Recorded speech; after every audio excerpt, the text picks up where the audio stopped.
Hello, this is Dr. Jean, dear future people. Today we are going to recap a little bit.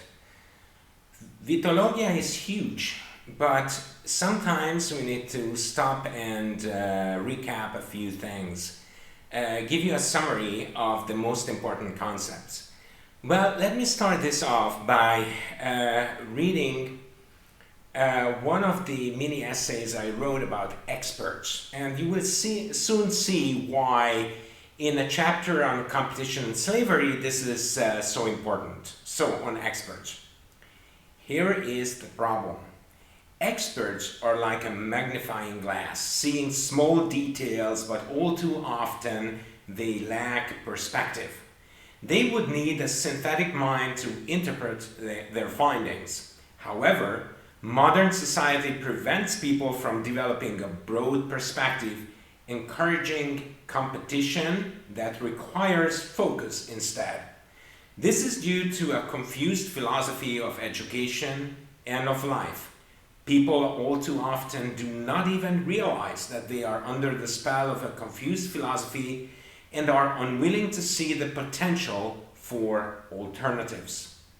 If you understand this, you will see the origin of the confusion, manipulation, and parasitism that reached such unbearable levels today in politics, religion, and science. Solution: promote mental cultivation to develop a broader perspective.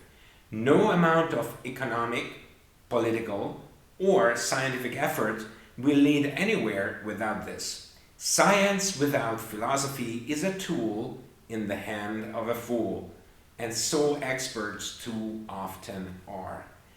Well, why are we saying this?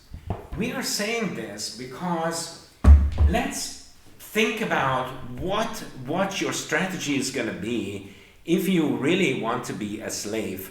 If you have a slave religion and under the spell of that slave religion and the confused philosophy which comes along with that, okay, you develop the strategy, the approach of a slave. Well, it is a custom of slaves to compete. There are many slaves, but only one master.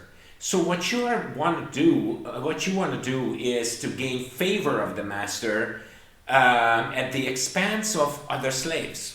Okay, so if you make this master abstract and distant, there is a competition for representation. Why? Because you need somebody to represent you, okay, toward that master, okay?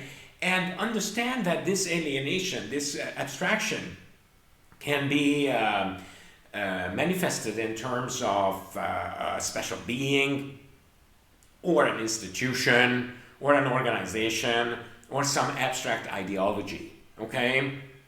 And by the way, here just I'm gonna insert a little sentence, okay?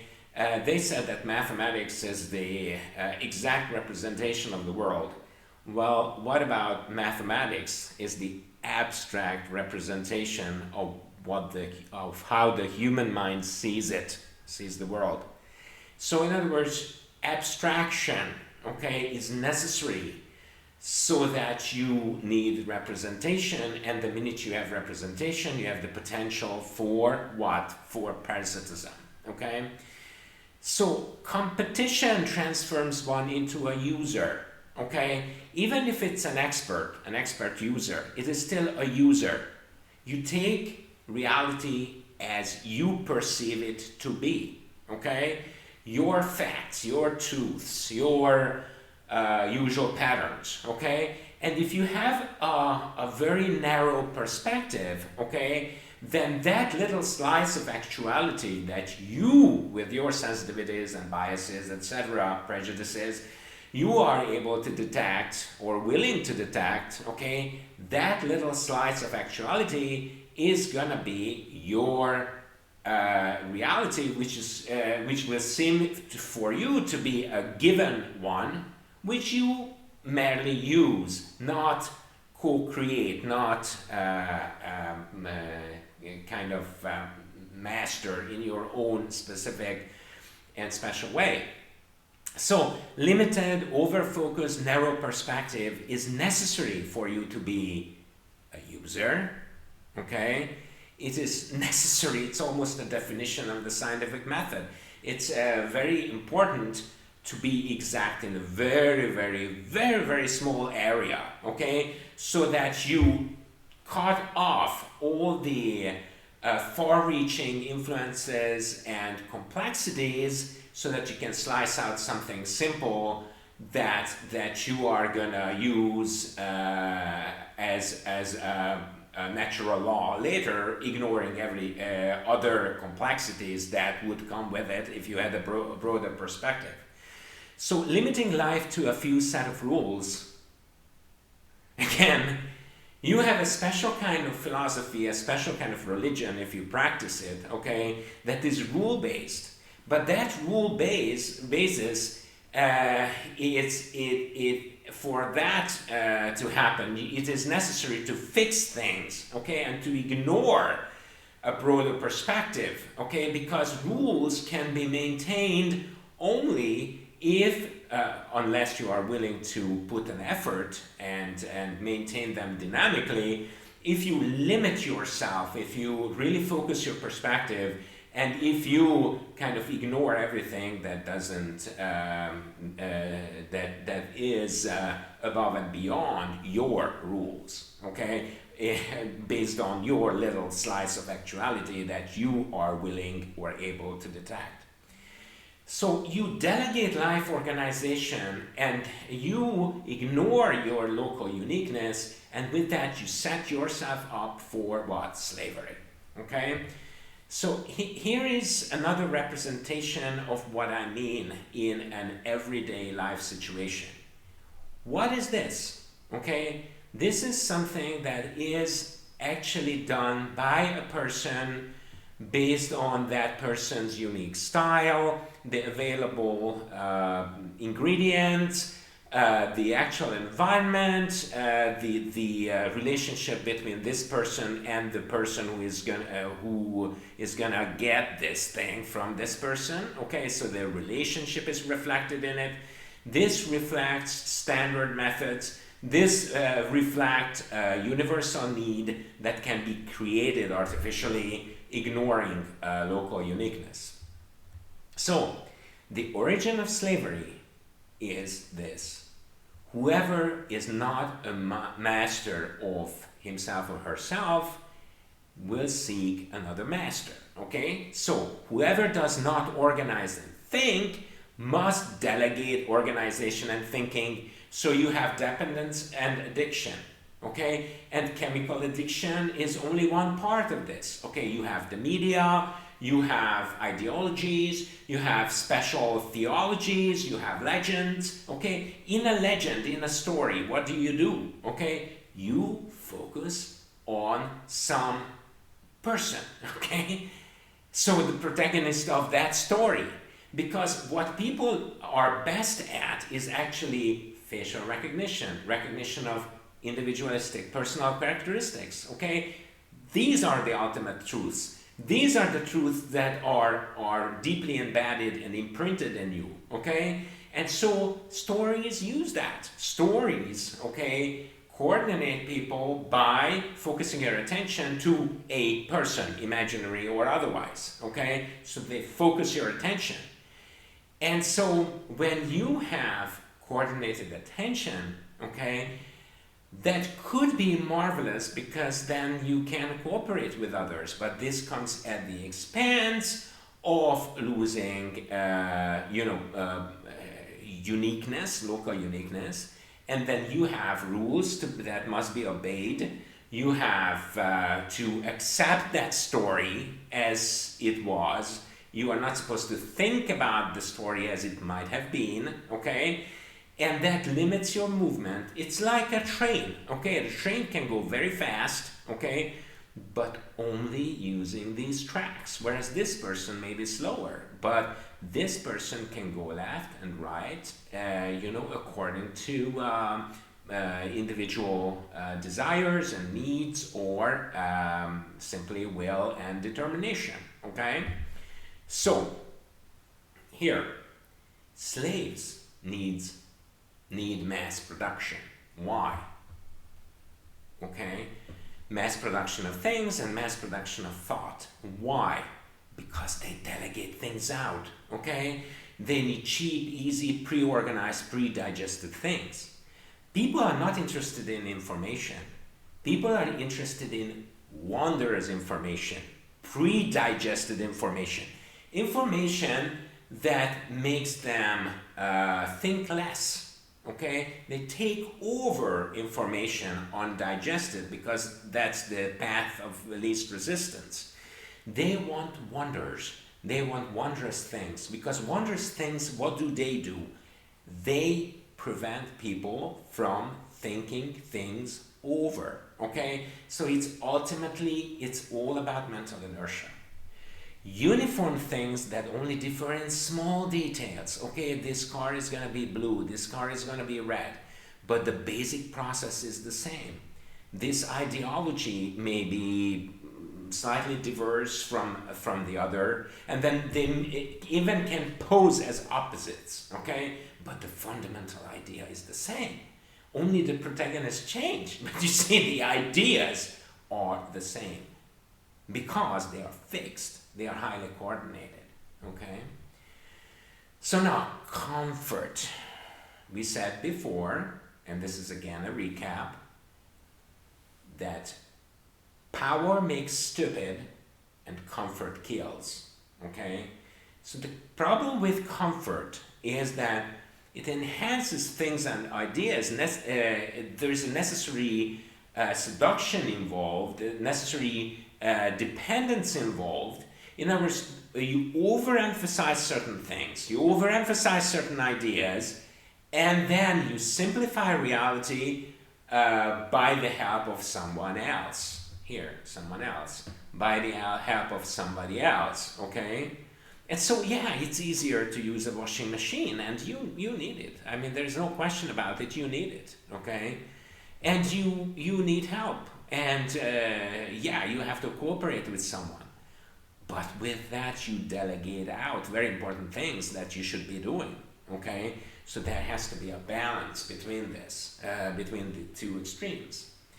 So comfort itself is sedentary, and since it's sedentary, it is also poisonous. It's a static state. There is a barrier to the natural, it represents a barrier to the natural flow of life, okay? So, yeah, of course, if you are regressing, you need help. There is no question about it. And you need help in general. There's no question about it. But always think that by delegating out your everyday task, you are losing your style, you are losing your uniqueness, and you are losing your freedom as well. So, okay, the opposite of this is creativity. Okay, inserting your local uniqueness even in little things. Okay, and children are very good with that. Okay, because it's not yet suppressed because of forced coordination. Okay, or less so than in the case of adult.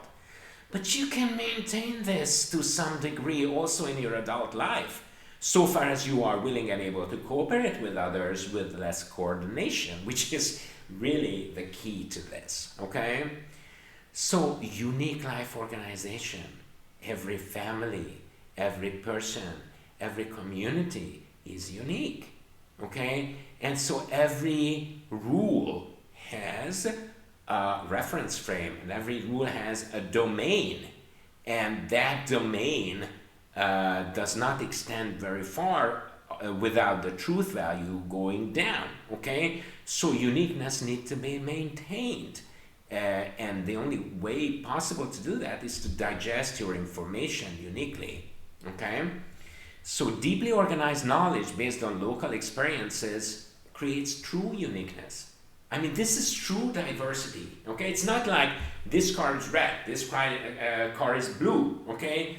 But it's fundamentally different because I use this car in the mountains and I use that car, I don't know, by the seaside, okay? So there are different requirements for one and the other, okay? So you need to diversify, and the more you diversify, the more your uniqueness comes to the front, okay? Reality is robust, okay? So this could be one of the many slogans to simplify Vitologia. By understanding that reality is robust, and so we need to be, okay? There is room for all kinds of unique potentiality, okay? Not only for a human person, but also for a galaxy or for an ant, okay? So uniqueness should be non-separate though. And it's very important. I mean, I am not unique just to set myself apart from the masses. On the contrary, I am unique because I am unique contribution to the masses, okay? I don't set myself apart. I am with you, okay? But I am with you in my own way. We can still coordinate. Our coordination will be so much richer, okay? But I only need to coordinate myself and be an automaton, okay, to cooperate with you if I do not have enough organization, but I do, okay? And any kind of organic truth or organic unity has to be respected, okay? If not, then you have inflammation, disease, and conflict, okay? Like this is full of inflammation. This is an orderly, beautiful glomerulus, okay, a small blood vessel in the kidney, and this is full of inflammation, full of conflict, okay, because of poor organization, okay? Organization prevents conflict, okay? You just need to go high and high and high in terms of organizing not only yourself, but your little community, bigger community, and bigger community, okay? So, fresh food is unique, it stays fresh for a short time, and so it should be, okay? Preserved, fixed food is more permanent, but more uniform. And preservatives are what? They are really low-dose poisons that may accumulate in time. So they're not poisonous for you, unless you eat a lot and you are exposed for a long period of time. So preservatives are never as good as fresh food, and you need to understand that. That's why I'm telling my patients to eat fresh food as much as they can. So local thought constantly evolves due to unique local conditions, and you need not to suppress that, okay? Unless you are unable to cooperate without a lot of coordination, which means that you are mentally alert. Foreign thought may be more permanent but more uniform. Foreign thought, okay? Foreign thought is good, but you need to digest it in your own way. See how that applies to your specific circumstances. So truth value, or we can rephrase it as local relevance, okay, is subject to local circumstances and local unique circumstances that you need to acknowledge. So again, pseudo-comfort. Pseudo-comfort is due to delegation, okay? Not having to prepare fresh food, you believe that comfort really means what? Inertia, okay? And yes, comfort may mean inertia if you overexhausted yourself, sure, okay? But inertia is not the natural state of a living being, okay? So if you do too much of that, it's not going to be healthy for you. And, of course, you have side effects. Processed foods have preservatives, okay? Delegating basic life functions is like preparing food or letting others prepare food for you, okay, is full of side effects due to representation and parasitism. And so you have the metabolic syndrome because of all these processed foods and preservatives, okay? And you also have the metabolic syndrome of the mind, okay, due to pre-digested biases, ideologies, and mass religions and mass ideas, okay, that you failed to modify due to your local circumstances in space, in time, and in any other way. So, processed food is like processed thought. They are easy to absorb, easy to digest, uniform, industrial, cheap, foreign, artificial, oh yes, and measurable. Okay, by what? Money. Quantified trust, money. Slavery through comfort, cheapness, and ease. What makes slavery? Remember, when we talked about empire, we said that maintaining an empire, okay, needs delegation. You accept representation. You delegate away your basic mind functions, okay? So you have comfortable, cheap, and easy things, processes, patterns, but you lose your uniqueness. And from this, you get this. So, with a low level of mental activity, you have a tendency to automatically adopt simple methods, imagining universal perspectives. What is a universal perspective? It's an absolute reference frame, okay? And you imagine that there is an absolute reference frame by fixing things and by ignoring local uniqueness. You need to have a high level of abstractions, okay? Remember what we just said about mathematics, okay? It's an abstract representation of how the human mind sees the world, okay? You have a high degree of abstraction there with a universal perspective, okay? Give it, you can see what mathematics does, right? It's a very high level of coordination, okay? It is really a language. Which is good, which is fine, but you just need to understand that reality has very little to do with your mathematics, okay? Because mathematics is fixed while reality is not, okay? So you have a given, fixed, absolute method of thinking, which is method-driven, because it is primarily the methods, like the scientific method, okay, that you can fix, you can standardize, okay?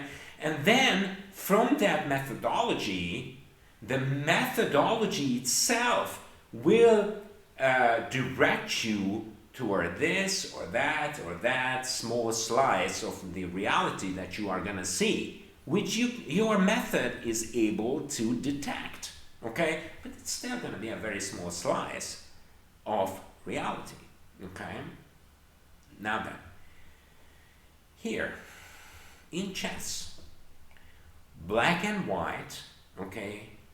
Notice that there are only two differences in black and white, okay? One is the color, so that you can distinguish the two. The other is the rule that white moves first, okay? But otherwise, there's no difference between black and white. So black and white here are opposites only in the sense that they differ in two things, but in every other day, they are the same. So if one dictator, okay, or ideologue is going to tell you that I am the exact opposite of the other ideologue and the dictator, you're going to say no. You only differ in this and this and this, okay, and in this and this and this, you are the opposite. Otherwise, you are exactly the same. People who compete, they are very similar, okay? So unique thinking comes with its own perspective, own methods, and own adapted rules. Why? Because as you go along, you will see that you will need to change your methods. You cannot fix your methods. Why? Because you see new patterns all the time, and new patterns also require new methods to interpret them, okay?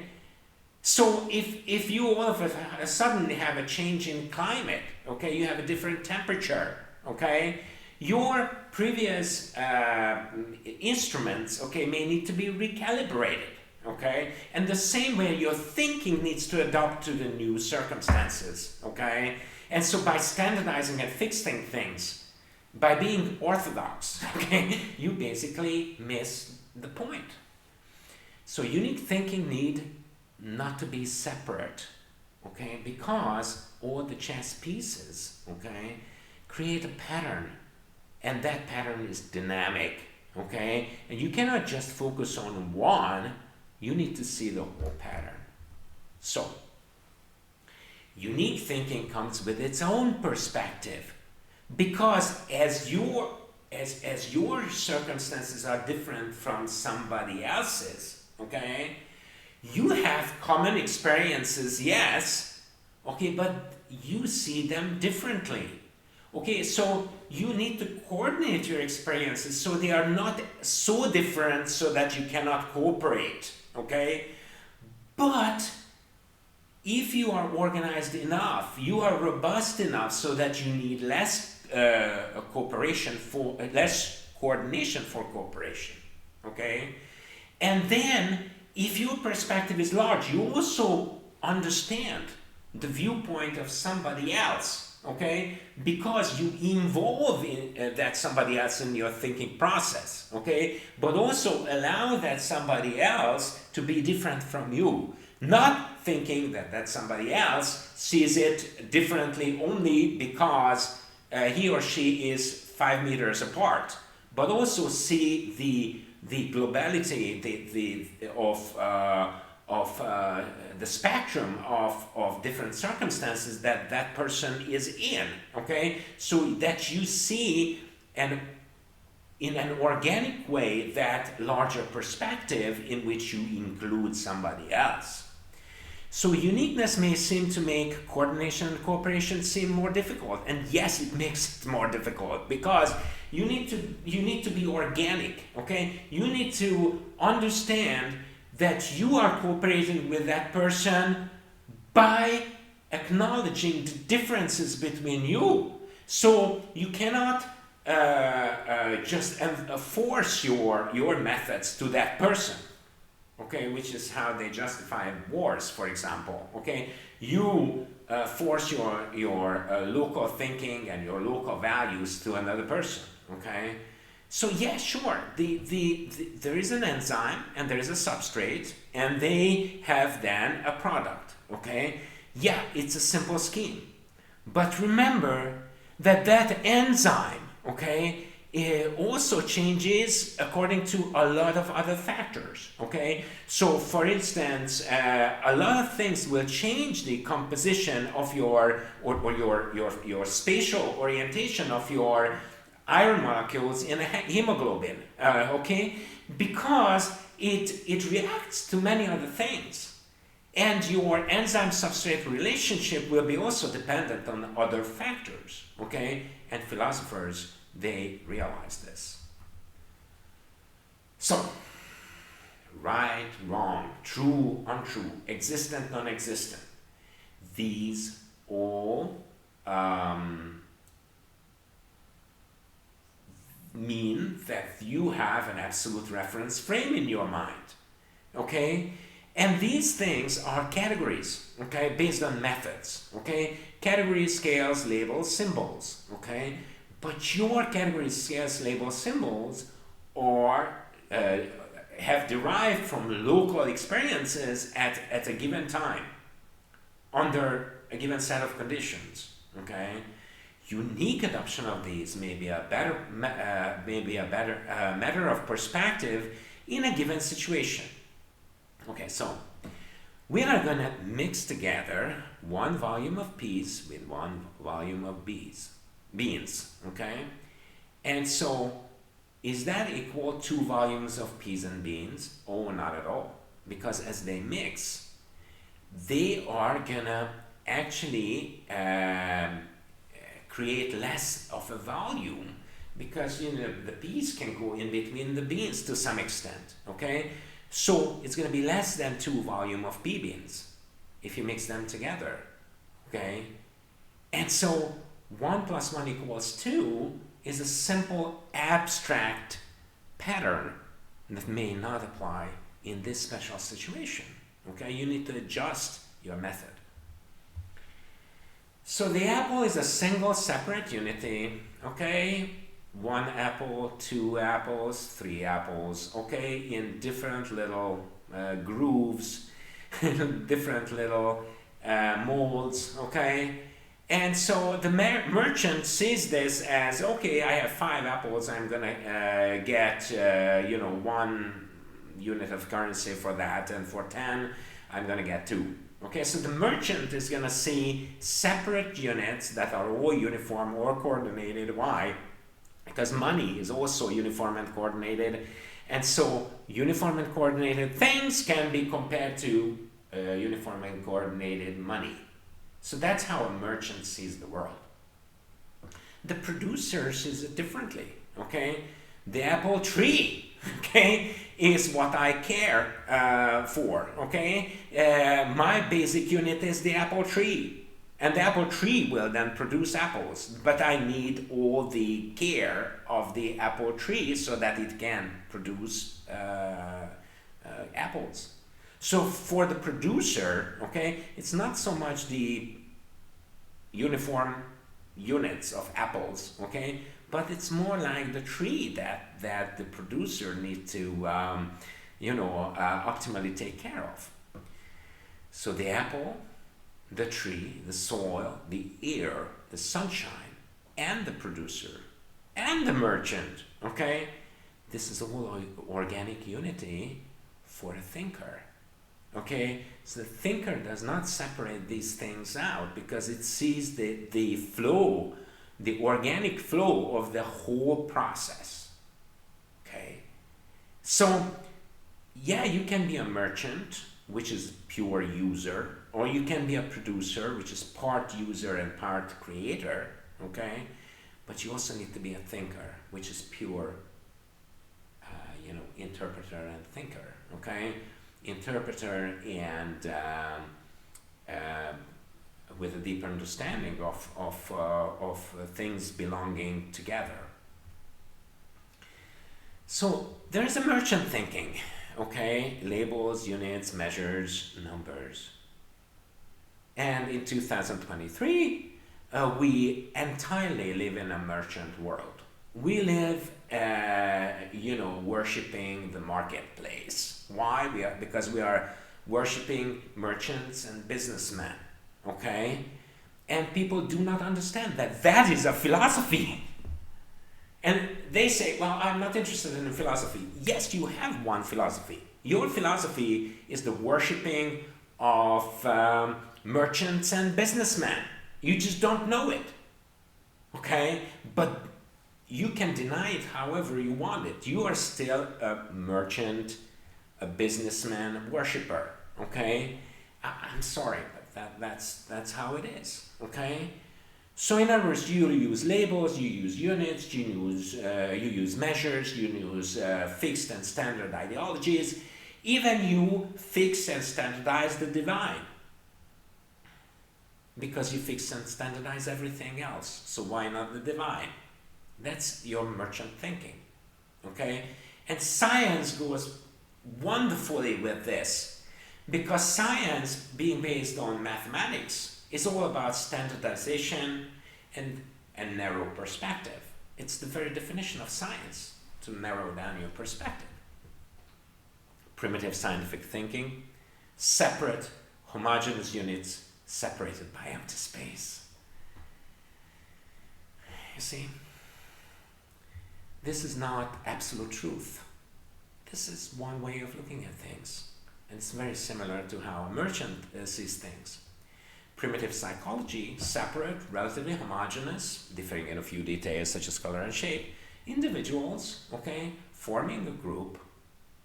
So you then have a psychology method, okay, where you assume that everybody should be the same, and you have the same kind of disease processes which really are relevant to everybody, okay? The common denominator here is distinct, relatively homogeneous units forming a multitude that can be measured, compared, categorized, classified, with absolute fixed given rules and methods, okay?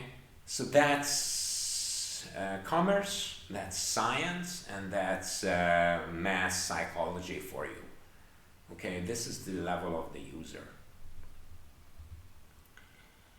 Now, you have the thinker and the producer who thinks a little bit more advanced. And they will see a unique organic reality with irreplaceable and inseparable organic parts beyond measures, categories, classes, and beyond existence because categories, methods, or rules are insufficient to describe organic uniqueness. So existence means that you fix and standardize things. Okay, this table exists, okay, because it's a table. But what is a table for you? Is it something you eat on? Okay, is it something you use for this or that or that? Okay, what is a table for somebody who does not eat at the table? For that person, it is not the same as somebody who uses the table for eating. Okay, it's a different thing. It doesn't just exist. You know, it is used relative to, or it is produced relative to what the functionality is going to be for this person, for that person, and that person. Okay, and you produce tables according to local needs. Okay, what they use it for. Uniqueness is non-distinct because uniqueness is recognizing that every slice of reality is an organic part of reality. It's an organic part of an organic reality, okay? Where competition and slavery lose their relevance because there is no representation. Because I am not a slave. So I don't seek a favor for myself more than favor for you. I don't have a great idol that I'm going to be wanting to be closer to be an exclusive chosen person of that great idol. Okay? And the reverse is also true. If I am the representative of a great idol, then I have a false divinity. Okay? I must have a false divinity. Because the minute exclusivity comes into play, exclusivity is the attribute of an idol. And so, in the next presentation, we are going to talk about organization and truth a little bit more closely, and how it relates to novelty and innovation. And until then, I thank you for your attention and goodbye for now.